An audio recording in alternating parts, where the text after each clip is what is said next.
Ahí escuchamos los acordes de la Internacional, qué lejano, ¿no? Que ha quedado aquella vieja época, ¿no? Del mundo socialista como una alternativa al desarrollo de la humanidad. Esto lo hemos mencionado ya, ¿no? En varios programas anteriores.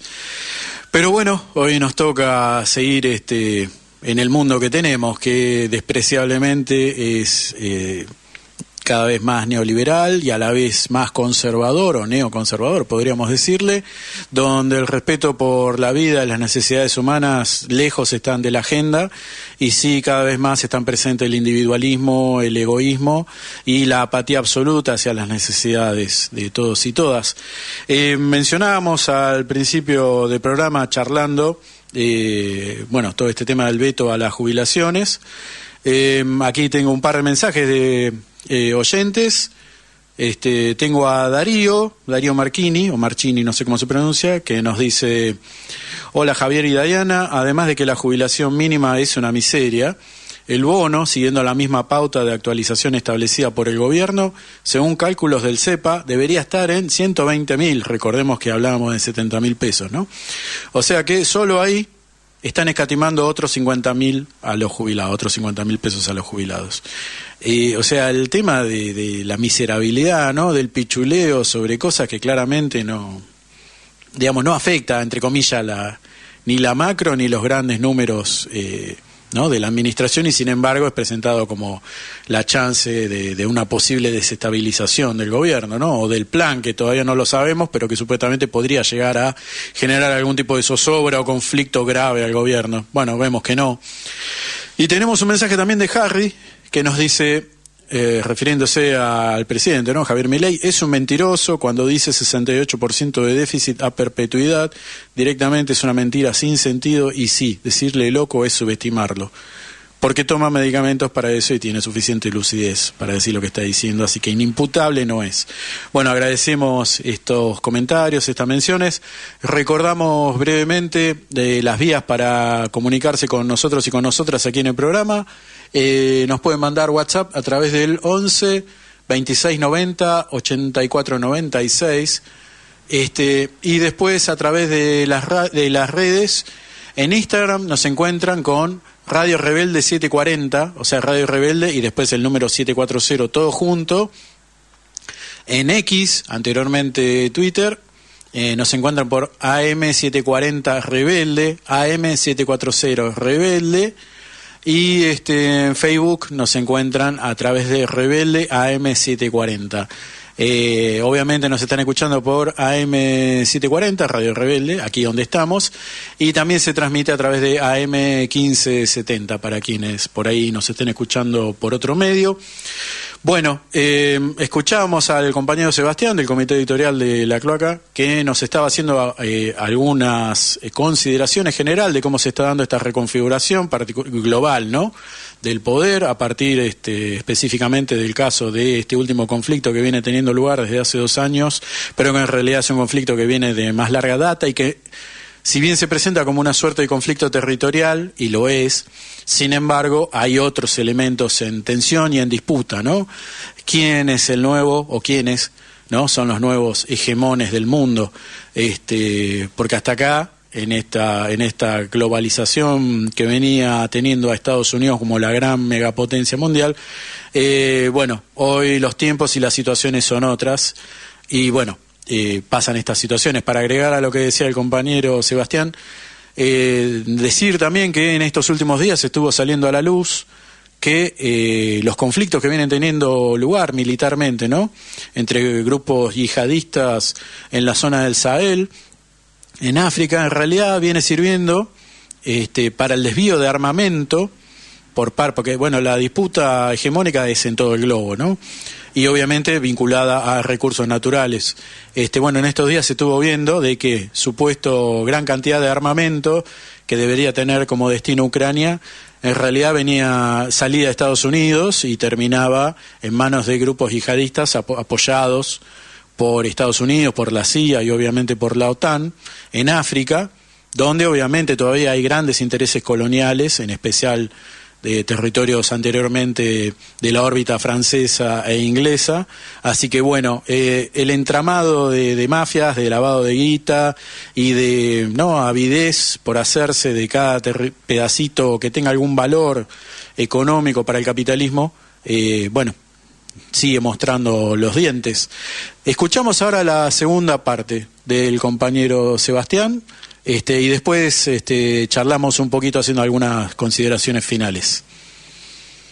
Decía victoria rusa en la Segunda Guerra Mundial, pero estrictamente sería victoria soviética en la Segunda Guerra Mundial. Continuamos nuestra charla refiriéndonos al aspecto económico y en este sentido vamos a interconectar geográficamente la región rusa con Yemen y el estrecho de Hormuz, para ir hablando de esta cuestión de la reconfiguración global del poder económico, de las distintas reconfiguraciones que se vienen dando. Dentro del estrecho de Hormuz, el estrecho de Hormuz está controlado por los hutíes, una etnia chiita que actualmente disputa el poder dentro de la guerra en Yemen.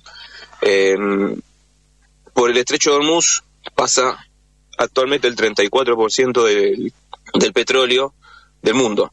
Por lo tanto, es una arteria importante para el sostenimiento de la provisión de ese material básico en la creación de energía y de bienes. En esta cuestión hubo un acercamiento en los últimos meses entre los hutíes y la Federación Rusa. Rusia está utilizando este acercamiento para tener una herramienta más de respuesta ante las sanciones económicas que Estados Unidos impuso luego del comienzo de la operación militar especial. Como una cuestión de contrapeso, Rusia se acercó amistosamente a los hutíes para ir presionando e ir atacando los barcos británicos y estadounidenses e israelíes que pasan por la zona. Y digo Israel, y ya rápidamente me mudo hacia la zona del Mediterráneo Oriental para tocar someramente un tema que llevaría horas y horas desglosar y analizar.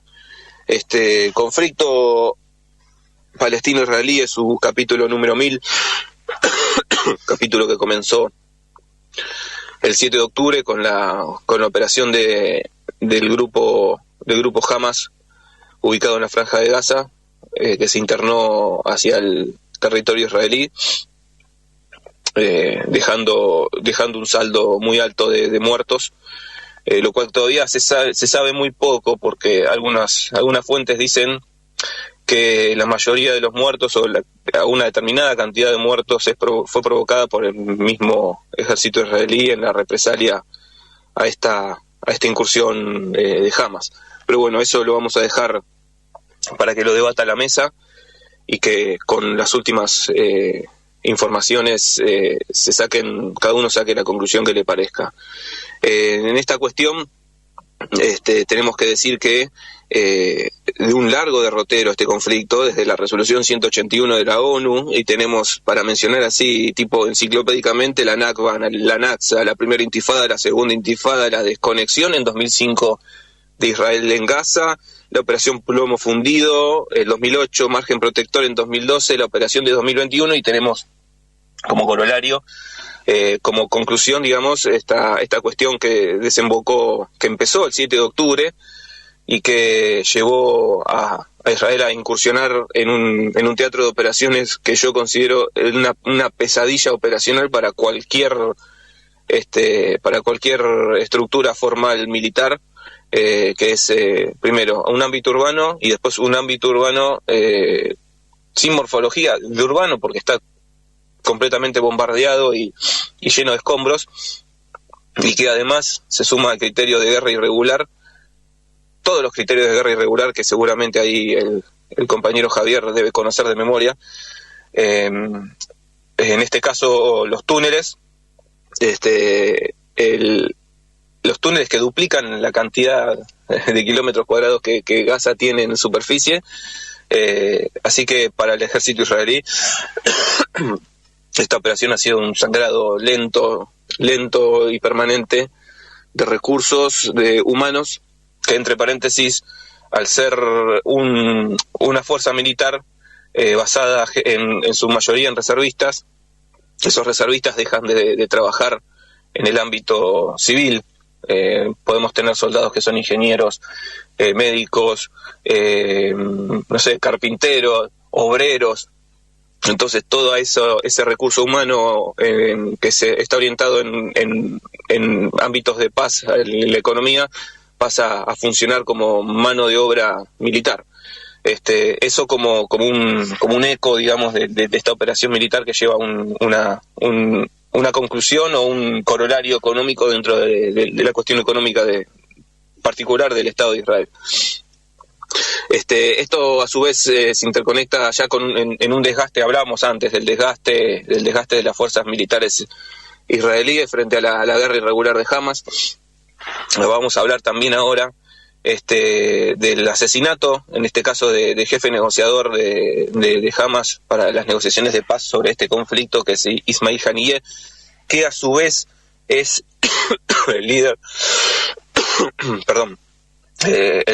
era el líder de Hamas. Fue asesinado en la asunción presidencial de Irán, en circunstancias que todavía están muy poco claras, pero que obviamente Irán responsabiliza a Israel y la organización Hamas responsabiliza a Israel, así que se están esperando todavía las represalias del lado iraní, que pueden ser desde el aspecto, digamos, desde directo, como fue hace unos meses con el ataque ese con drones y misiles, o del aspecto indirecto, maniobrando con patrocinadores, como por ejemplo, o con organizaciones patrocinadas, como por ejemplo Hezbollah o los hutíes o el mismo Hamas.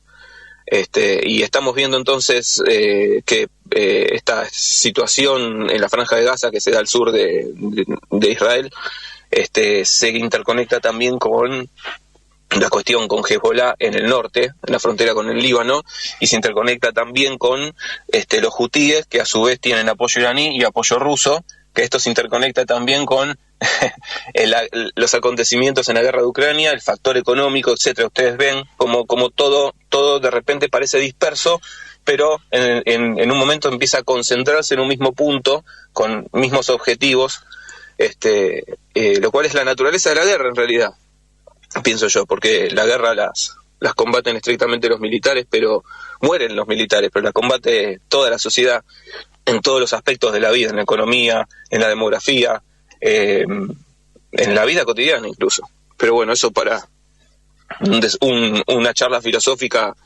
en otro momento. Volviendo, Europa, ¿qué rol cumple Europa y Estados Unidos en toda esta situación? Europa teniendo como motor y locomotora a Alemania. Tenemos que decir que ahí hubo la voladura del Nord Stream 2, todavía no se sabe por quién, pero se sospecha quién pudo haber sido. Hizo que Alemania tuviera que pagar el gas natural licuado que Rusia le vendía en forma barata desde hace muchísimos años, y era la base de una industria competitiva alemana. Ese gas tuviera que comprárselo a Estados Unidos al precio multiplicado por 10. Así que ya vamos viendo quién puede ser el ganador inmediato de el incremento por 10 veces la base de toda economía de una nación, que es la energía.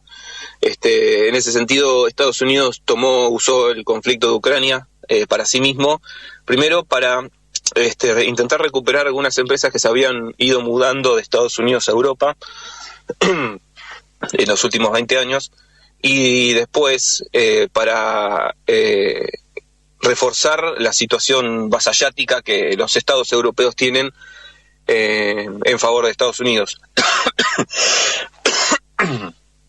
Así que esos estados europeos como Alemania, como Francia, principalmente tienen una relación de sometimiento hacia Estados Unidos que ahora ya es clarísima en relación a, por ejemplo, estrictamente la provisión de armamento a Ucrania. Me estaba olvidando de Gran Bretaña, una potencia global que ya se cayó del mapa, se cayó de la lona, digamos, ya pasó a ser un país, una unión de segundo o tercer orden, en todos sentidos, salvo porque conserva el arsenal nuclear, pero no tiene más esa capacidad de proyección de poder en el mundo como antes, hace unos años solía tener, y nosotros sabemos muy bien de qué estamos hablando.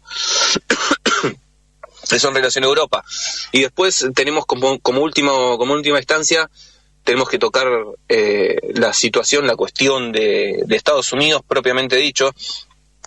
Todas estas cuestiones de apoyo a Ucrania y de pago de miles de millones de dólares en un sistema de lavado de dinero impresionante que se estableció con este proyecto de la guerra de Ucrania, están haciendo lo posible para llegar a las elecciones de noviembre, de la cual se van a enfrentar por ahora Kamala Harris con Donald Trump, primera demócrata y el segundo republicano. Entonces el Estado permanente, el poder militar, el complejo militar industrial, hace todo lo posible para estirar este conflicto y prorrogar la derrota evidente que están sufriendo en el ámbito táctico, primero en el operacional después, y en el estratégico, que bueno, la derrota estratégica ya se viene dando de antes, cuando partimos de la base de que Estados Unidos no posee material hipersónico para contrarrestar la base que Rusia está teniendo como ventaja en ese aspecto. Así que, digamos, Estados Unidos empuja a la resistencia hasta el último hombre a Ucrania, provocándole un sangrado en recursos humanos y materiales impresionante.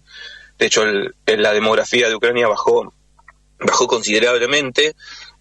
Había creo que 34 millones de personas en Ucrania antes del conflicto, antes de la invasión rusa, y ahora quedan alrededor de 20 y pico, 22, 23, 24, por ahí. Las bajas propiamente dichas de la guerra no son claras desde ningún lugar. No se sabe bien cuánta gente murió, pero se habla así en cálculos conservadores, arriba de 1 millón de bajas, o sea, solamente de muertos. Generalmente en la doctrina militar, los muertos, después, para saber la cantidad puntual de bajas que involucrarían a los heridos también, se multiplica por 3 o por 2 en algunos casos, pero generalmente por 3. Así que ustedes imagínense la cantidad de personas que deben estar influidas en forma directa por esta conflagración, que es la punta de lanza de un cambio de un cambio global en las relaciones de poder, que, como decíamos al principio, no solamente es militar, es multidisciplinar, es económico, es demográfico. Los dos tercios de la población están del lado de digamos, ruso, y los BRICS concentran los 2 tercios de la población mundial, los BRICS, en este momento. Así que bueno, esto humildemente serían una serie de puntas, de apenas nociones iniciales de todo este lío en el que el mundo está inmerso, y se las dejo ahí en la mesa para que lo vayan desglosando, lo vayan charlando y vayan también profundizando, rectificando, ¿por qué no?, algunas barbaridades que seguramente habré dicho en el derrotero de esta charla. Les mando un abrazo, Sebastián, desde el Comité Editorial de La Cloaca. Hasta la próxima. Bueno, muy bien. Ahí estábamos escuchando atentamente al compañero Sebastián, integrante del Comité Editorial de La Cloaca.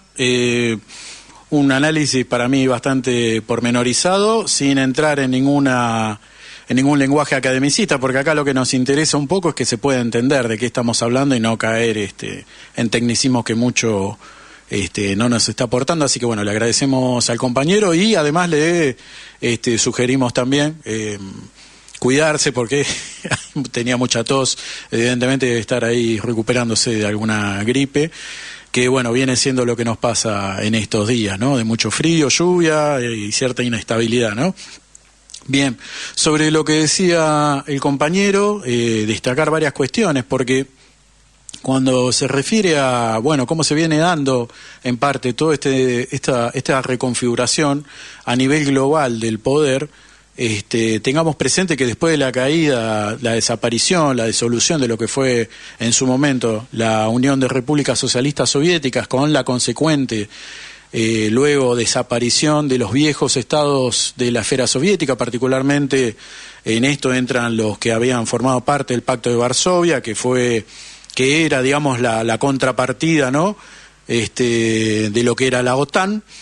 Y en aquel momento, incluso con Boris Yeltsin, que fue el títere que había quedado a cargo del primer esbozo de la Federación Rusa, que había quedado ahí dando vueltas, lo que se había buscado era básicamente el ingreso desesperado de grandes capitales, empresarios, ¿no? Y particularmente la beta cultural de imponer los valores del modelo neoliberal a los viejos países de la esfera soviética. Sin embargo, bueno, vemos hoy cómo están las cosas, y ahí lo que está un poco en disputa, y eso es lo que yo creo que tenemos que tener presente para nosotros y nosotras, quienes nos reconocemos, ¿no? Con una perspectiva socialista, comunista, si se quiere, ¿no? Del asunto, es no perder de vista que más allá de que, no podemos esperar milagros de países que de un modo u otro no dejan de ser capitalistas y donde los intereses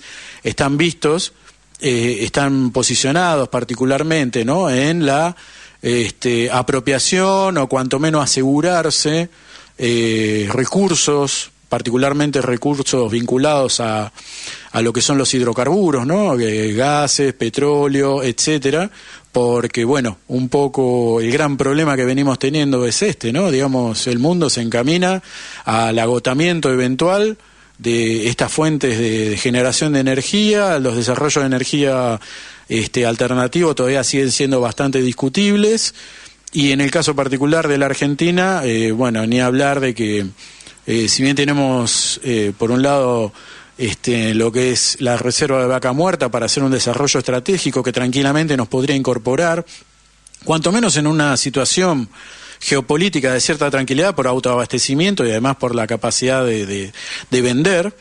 Sin embargo, seguimos siendo un país que compra gas y petróleo a otros países.